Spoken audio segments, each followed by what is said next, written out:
Hey, God, no. No, I was going to tell him about... no, it was the time we used to go and blow this salt up, you know, went you for old Gravener, the works manager. And he got me up there, and they used to dump the salt in the warehouses. You know, they get about 1,000 ton in those bloody big warehouses, and it used to set pretty hard, and the councils want it in a hurry in the winter. Because at that time, they didn't used to think ahead, like they do now.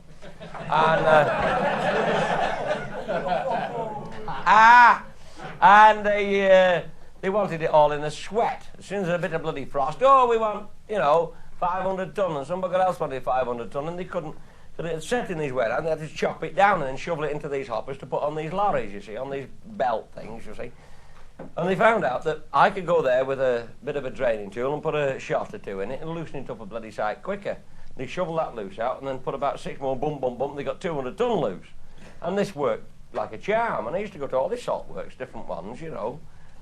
And I'd been in digs over at Nottingham, driving a heading underneath 6 pair of houses, tunnelling, you know. I was lodging in the end house.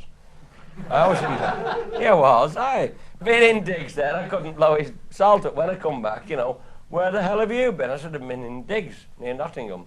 They said, I can see you, look at your eyes. Anyway, he said, you better come here and blow the bloody salt up, he says. We've had one of these quarrymen from Wales to blow it out. He said, but I don't think it's all gone off. It didn't seem to go like when you did it. And he's run off down the road screaming Yaki Dar, and he's run off back into Welsh Wales and left us with this bloody lot here. He said, go and have a circle round, have a circle round and see if you can find it. I said, you'll find it quick enough if you're a bloke. Start shoveling that bloody salt. I said, if they hit one of those death heads with a shovel, I said, he'll want a new shovel anyway. Of course, Graveney, he said, those bloody shovels are expensive.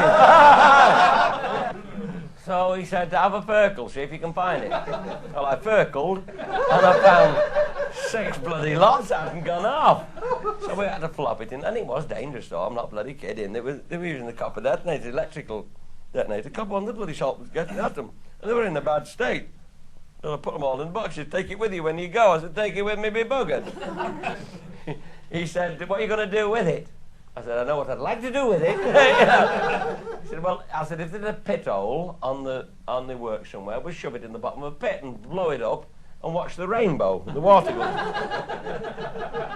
He said, we haven't got a pit hole. He said, there's a canal at the bottom. I said, well, that'll do. It'll kill the blast and we'll just get a spout of water, you see.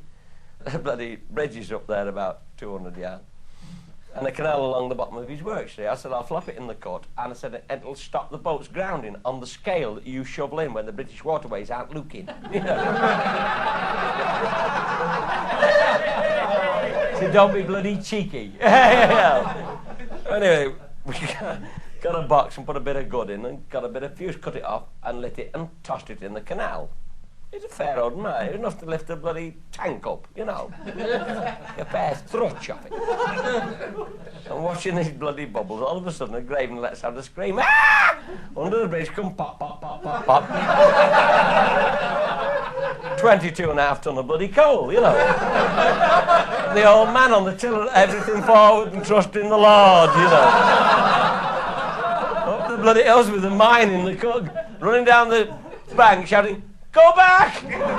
Don't let the bloody silly thing. Have you ever seen one turn around and go back? They're a bit long for that. Go bloody daft thing to say, go back. I was running after him shouting, abandon ship, because you don't know. He might have done his time on the Manchester Ship Canal, you see. What's up, he says, you know, there on the old tiller. Gravener says, a mine, because he had to get technical. A mine in the cut. Of the dynamite in the canal. Dynamite. Daft pair of buggers, he says. I said, chuck it in reverse, you know. There he is, and it's shuddering and juddering. Just then his missus comes up, you know, those latches, this bloody pan full of sausages. Hey, up, your dinner's ready. You know, smell this and come down, you know. Luring him. Of course, after all, You know, when you're pushing 65, sausages is the only thing that'll bring you down. Anyway, it'll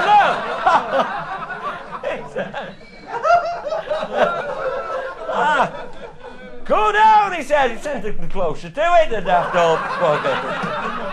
The bloody silly. I thought, Christ, you're not going to make sure of it having 20 ton of coal on the back as well, you know. I thought, good God, what's going to happen now? Anyway, this bloody lot, he went up here, only about 15 yards in front of the boat, boom, like this, in a few waves, and it washed a bit of coal off. He looked at me, you daft bird of buggers, what do you think you're doing? Gravener says, give him 10 bob. I said, you give him 10 bob. He got more bloody money than I've got. He said, can you just imagine it as a can? Me and you in a rubber suit shoveling that coal off the bottom of the cup. With a big pan shovel, 2 of water and 1 of coal. You know? For a bloody fortnight, starved to death. You know? He said, no, he said, it's Northwich newspapers, it's a bugger here. He said, that'd have been it next week, U-boat sighted at Wincham. What a bloody imagination that man had got. Oh, Christ. Things like that soon get about.